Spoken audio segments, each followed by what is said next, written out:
श्री शक्ति नमः। ओम श्री शक्ति नमः। ओम श्री शक्ति नमः। ब्रह्मचारी के पालन करने योग्य नियम।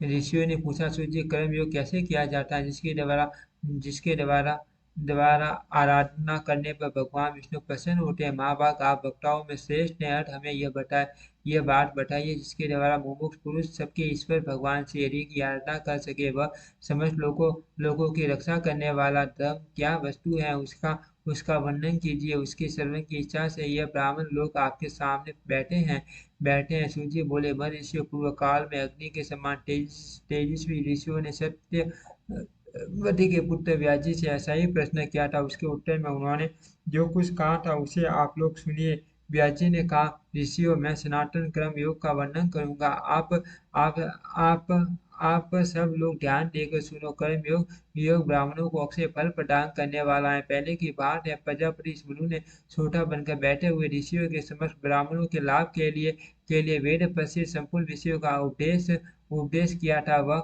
उपदेश संपूर्ण पापों को हरने वाला, पवित्र और मुनि समुदाय द्वारा सेवित है। मैं उसी का वर्णन करता हूँ। आप लोग एकाग्रचित होकर होकर श्रवण करो। श्रेष्ठ ब्राह्मणों उचित है कि वह अपने गुहा सूत्र में बताई हुई विधि के अनुसार गर्भ या जन्म से 8वें वर्ष में उपनयन होने के 50 वेदों का अध्ययन आरंभ करें। दंड, मेखला, यज्ञ पवित्र और हिंसा रहित रहित काला मृग श्रम धारण किए मुनि वेशम रहे। भिक्षा का अन्न ग्रहण करे और गुरु का मुंह जोते हुए सदा उनके हित में संलग्न रहे। ब्रह्मा जी ने पूर्व काल में यज्ञोपवीत बनाने के लिए कपास उत्पन्न किया था। ब्राह्मणों के लिए 3 आवृत्ति करके बनाया हुआ यज्ञोपवीत शुद्ध माना गया है। दिविजय को सदा यज्ञोपवीत धारण किए रहना चाहिए। अपनी शिखा को सदा बांधे रखना चाहिए। इसके विपरीत बिना यज्ञोपवीत पहने और बिना शिखा बांधे जो कर्म किया जाता है वह विधि पूर्वक किया हुआ नहीं माना जाता। वस्त्र रुई जैसा सफेद हो या गेरुआ फटा न हो तभी उसे ओढ़ना चाहिए तथा वही पहनने के योग्य माना गया है। इनमें भी सफेद वस्त्र अत्यंत उत्तम है। उससे उससे भी उत्तम और शुभ आशा आसादन काला मृगसम माना गया है। जनेऊ को गले में डालकर दाहिना हाथ उसके ऊपर कर ले और बाई बाह अथवा कंधे पर उसे रखे तो वह उपवीत कहलाता है। योग्य पवित्र को सदा इसी तरह रखना चाहिए। कंठ में माला की बाटी पहना हुआ जनेऊ निविष्ट कहा गया है। ब्राह्मणों बाई बाहर निकालकर दाहिनी बाह या कंधे पर रखे हुए जनेऊ को प्राचीनावित अपस्रव्य कहते हैं। इसका पीठ कार्य श्राद्ध, तर्पण आदि में उपयोग करना चाहिए। हवन ग्रह में शाला में होम और जप के समय स्वाध्याय में भोजन काला में ब्राह्मणों के समीप रहने पर गुरुजनों तथा दोनों काल की संध्या उपासना के समय तथा साधु पुरुषों से मिलने पर सदा उपपत्ति के ढंग से ही जनेऊ पहनना चाहिए। यही सनातन विधि है। ब्राह्मणों के लिए 3 आवृत्ति की हुई मुंज की ही मेखला बनानी चाहिए। मुंज न मिलने पर कुछ से भी मेखला बनाने का विधान है। मेखला में गांठ 1 या 3 होनी चाहिए। टीवी से बांस अथवा प्लास का दंड धारण करे। दंड उसके पैर से लेकर सिर के केश तक लंबा होना चाहिए अथवा किसी भी यज्ञोपयोगी वृक्ष का दंड जो सुंदर और सिद्ध आदि से रहित हो वह धारण कर सकता है। दिव्य सवेरे और सारे काल में एकाग्रचित होकर संध्योपासन करे। जो काम लोभ भय अथवा मोह वश संध्योपासन त्याग देता है वह घिस जाता है। संध्या करने के पश्चात दिव्य प्रसन्नचित होकर सारे काल और प्राप्त काल में अग्निहोत्र करे। फिर दोबारा स्नान करके देवताओं, ऋषि और पितरों का तर्पण करे। इसके बाद पत्र पुष्प फल जौ और जल आदि से देवताओं की पूजा करे। प्रतिदिन आयु और आरोग्य की सिद्धि के लिए तंत्र और आलस्य आदि का परित्याग करके मैं अमुक हो और आपको प्रणाम करता हूँ। इस प्रकार अपने नाम गोत्र आदि का परिचय देते हुए धर्मठ अपने से बड़े पुरुषों को विधि पूर्वक प्रणाम करे और इस प्रकार गुरुजनों को नमस्कार करने का स्वभाव बना ले। नमस्कार करने वाले ब्राह्मणों को बदले में आयुष्मान भव सौम्य कहना चाहिए तथा उसके नाम के अंत में पुटाकार का उच्चारण करना चाहिए। यदि नाम अलंत हो तो अंतिम हल के आदि का अक्सर प्लुप्त बोलना चाहिए। जो ब्राह्मण ब्राह्मण प्रणाम के बदले बदले उक्त रूप से आशीर्वाद देने की विधि नहीं जानता, वह विद्वान पुरुष के द्वारा द्वारा प्रणाम करने योग्य नहीं है। जैसा शूद्र है वैसे ही वह भी है। अपने दोनों हाथों को विपरीत दिशा में करके गुरु के चरणों का स्पर्श करना उचित है, अर्थात अपने बाएं हाथ से गुरु के बाएं शरण का और दाहिने हाथ से दाहिनी शरण का स्पर्श करना से ये शिष्य जिनसे जिनसे लौकिक वैदिक तथा आध्यात्मिक ज्ञान प्राप्त करता है, उन गुरुदेव को वह पहले प्रणाम करे। जल भिक्षा फूल और समीरा इन्हें दूसरे दूसरे दिन के लिए संग्रह न करे, प्रतिदिन जानकर आवश्यकता के अनुसार ले आए। देवता के निमित्त किए जाने वाले कार्यों में भी जो इस तरह के दूसरे दूसरे आवश्यकता आवश्यक आवश्यक सा आवश्यक सामान है, उनका भी अन्य समय के लिए संग्रह न करे। ब्राह्मण से भेंट होने पर कुशल पूछे, क्षत्रियों से अनायास, वैश्य वैश्य से क्षेम और शूद्र से आरोग्य का प्रश्न करे। उपाध्याय, गुरु, पिता, बड़े भाई, राजा, मामा, ससुर, नाना, दादा, वन में अपने अपने से श्रेष्ठ व्यक्ति तथा पिता का भाई ये पुरुषोत्तम गुरु माने गए हैं। माँ माता, नानी, गुरु पत्नी, बुआ, मौसी, सास, दादी, बड़ी बहन और दूध पिलाने वाली दाई, इन्हें स्त्रियों में गुरु माना गया है। ये गुरु वर्ग माता और पिता के संबंध है, ऐसा जानना चाहिए तथा मन, वाणी और शरीर की क्रिया द्वारा इनके अनुकूल आचरण करना चाहिए। गुरुजनों को देखते देखते ही उठकर खड़ा हो जाए और हाथ जोड़कर प्रणाम करे। इनके साथ एक आसन पर न बैठे, इनसे विवाद न करे। अपने जीवन की रक्षा के लिए भी गुरुजनों के साथ द्वेषपूर्ण बातचीत न करे। अन्य गुणों के द्वारा ऊंचा उठा हुआ पुरुष भी गुरुजनों से द्वेष करने के कारण नीचे गिर जाते हैं। समस्त गुरुजनों में भी 5 विशेष रूप से पूज्य हैं। उन 5 में भी पहले पिता, माता और आचार्य, ये 3 सर्वश्रेष्ठ हैं। उनमें भी माता सबसे अधिक सम्मान के योग्य हैं। उत्तम उत्तम उत्तम करने वाला पिता, जन्म देने वाली माता, विद्या का उपदेश देने वाला गुरु, बड़ा भाई और स्वामी, ये 5 परम पूज्य गुरु माने गए हैं। कल्याण कामी पुरुष को चाहिए कि अपने पुण्य प्रयत्न से अथवा प्राण त्याग कर भी इन 5 का विशेष रूप से सम्मान करे।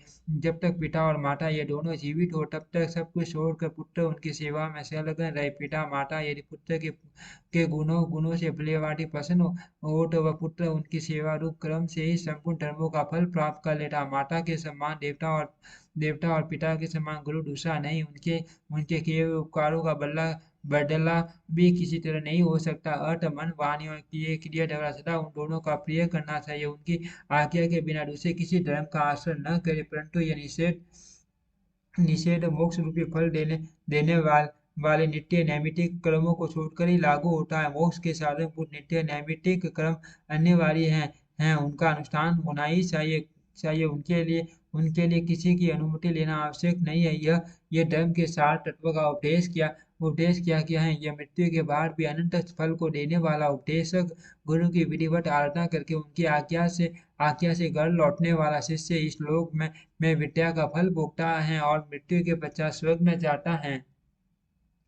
ज्येष्ठ भ्राता पिता के समान है। जो मूर्ख उसका अपमान करता है, वह उस पाप के कारण मृत्यु के बाद घोर नरक में पड़ता है। सत पुरुषों के मार्ग पर चलने वाले पुरुष को उनको स्वामी का सदा सम्मान करना चाहिए। इस संसार में माता का अधिक उपकार है, इसीलिए उसका अधिक अधिक गौरव माना गया है। मामा, चाचा, ससुर और ऋत्विज और गुरुजनों गणों से मैं अमुक हूँ ऐसा कहकर बोले और खड़ा होकर उनका स्वागत करे। यज्ञ में दीक्षित पुरुष यदि अवस्था में अपने से छोटा हो तो भी उसे नाम लेकर नहीं बुलाना चाहिए। धर्मकीय पुरुष को उचित है कि वह उसे भो और भवत आप आदि कहकर बात करे। ब्राह्मण और क्षत्रिय आदि के द्वारा भी आप सदा सादर सादर नमस्कार के योग्य और पूजनीय है, उसे मस्तक झुकाकर प्रणाम करना चाहिए। क्षत्रिय आदि यदि ज्ञान, उत्तम कर्म एवं श्रेष्ठ गुणों से युक्त होते हुए अनेक शास्त्रों के विद्वान हो तो भी ब्राह्मण के द्वारा नमस्कार के योग्य कदापि नहीं है। ब्राह्मण अन्य सभी वर्णों के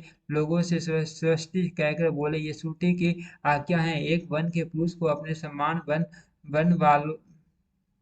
वालों वालों को प्रणाम ही करना चाहिए। समस्त वर्णों के गुरु ब्राह्मण है। ब्राह्मणों के गुरु अग्नि है। स्त्री का एकमात्र गुरु पति है। स्त्री का एकमात्र गुरु पति है और अतिथि सबका गुरु है। विद्या, क्रम, भय, भाई, बंधु और कुल, ये 5 सम्मान के कारण बताए गए। इनमें पिछलों की अपेक्षा पहले उत्तरोत्तर श्रेष्ठ है। ब्राह्मणादि 3 वर्णों वर्णों में जहाँ इन 5 में में से अधिक एवं प्रबल गुण होते हैं वही सम्मान के योग्य समझा जाता है। 10 वर्ष से ऊपर की अवस्था को प्राप्त हुआ शूद्र भी सम्मान के योग्य होता है। ब्राह्मण, स्त्री, राजा, नेत्रहीन, बूढ़, बात से पीड़ित मनुष्य, रोगी तथा दुर्बल को जानने के लिए मार्ग देना चाहिए। ब्रह्मचारी प्रतिदिन मन और इंद्रियों को संयम रखते हुए शिष्ट पुरुषों के घरों से भिक्षा ले आए तथा गुरु को निवेदन करते। फिर गुरु गुरु उसमें से जितना भोजन के लिए दे उनकी आज्ञा के अनुसार उतना ही लेकर मौन भाव से भोजन करे। उपनयन संस्कार से युक्त श्रेष्ठ ब्राह्मण भगवत शब्द का पहले पहले प्रयोग करे, अर्थात भवती भिक्षा में देही कहकर भिक्षा मांगे। सत्य ब्रह्मचारी वाक्य के बीच में और वैसे अंत में भगवत शब्द का प्रयोग करे, अर्थात सत्य भिक्षा भवती में देही देही और वैश्य भिक्षा में देही भवती कई। ब्रह्मचारी सबसे पहले पहले अपनी माता, बहन अथवा मौसी से भिक्षा भिक्षा मांगे। अपने अपने अपने सजाती लोगों के घरों में ही भिक्षा मांगे अथवा सभी वर्णों के घर से भिक्षा ले आए। भिक्षा के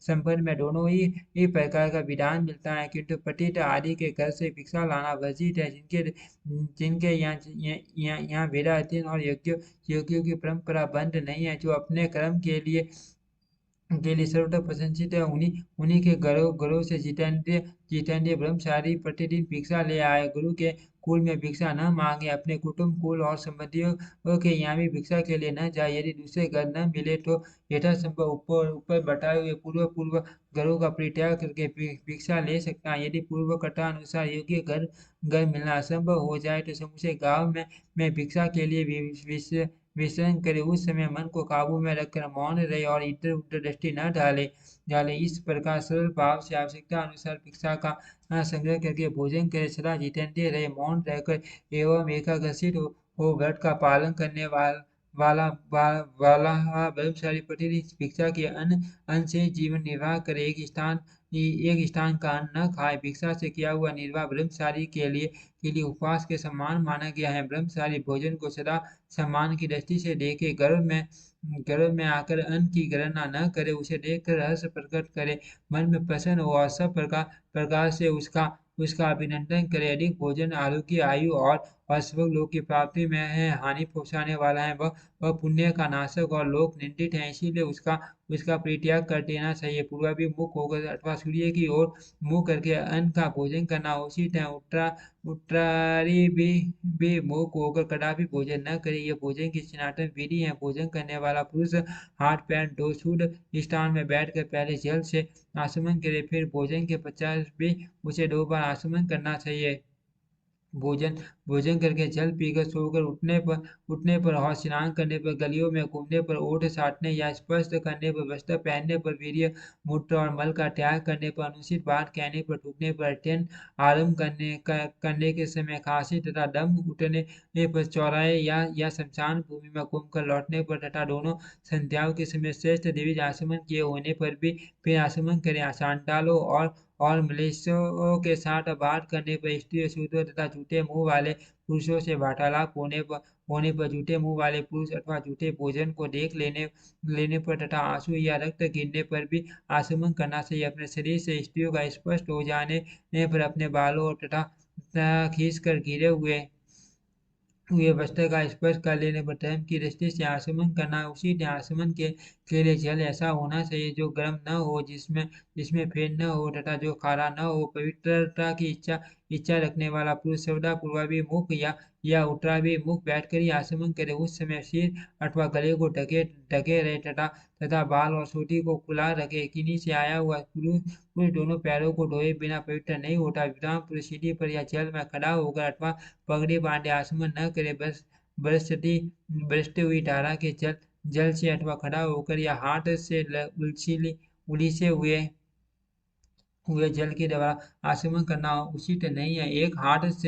एक हाथ से लिए हुए जल के द्वारा अथवा बिना यज्ञोपवीत के भी आचमन करना निषिद्ध है। खड़ाऊ पहने हुए अथवा घुटनों के बाहर हाथ करके भी आचमन नहीं करना चाहिए। बोलते हंसते किसी की ओर देखते तथा बिछौने पर लेटे हुए भी आचमन करना निषिद्ध है। जिस जल को अच्छी तरह देखा न गया हो, जिसमें फेन आदि हो, जो शूद्र के द्वारा अथवा अपवित्र हाथों से लाया गया हो तथा जो खारा हो, ऐसे जल से भी आचमन करना अनुचित है। आचमन के समय अंगुलियों से शब्द न करे, मन में दूसरी कोई बात न सोचे, हाथ से बिलोड़े हुए जल के द्वारा भी आचमन करना निषिद्ध है। ब्राह्मण उठने ही जल से आचमन करने पर पवित्र हो सकता है। जो हड्डी हड्डी तक पहुंच सके, सत्य कंटक पहुंचने वाले आचमन के जल से शुरू होता है। वैसे जिया से जल का आस्वादन मात्र कर लेने से पवित्र होता है, और स्त्री तथा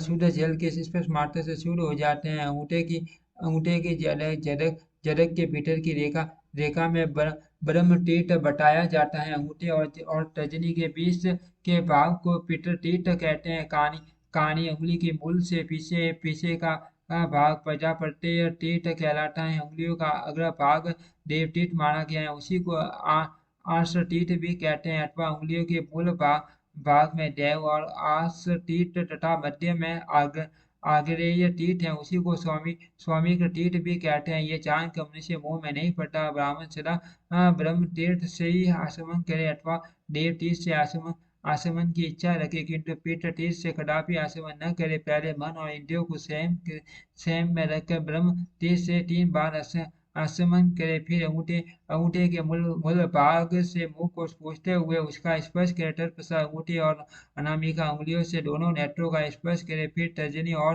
अंगूठे के योग के नाक के दोनों सिरों का कनिष्ठ और अंगूठे के संयोग से दोनों कानों का, संपूर्ण अंगुलियों के संयोग से हृदय का, करतल से मस्तक का, और अंगूठे से दोनों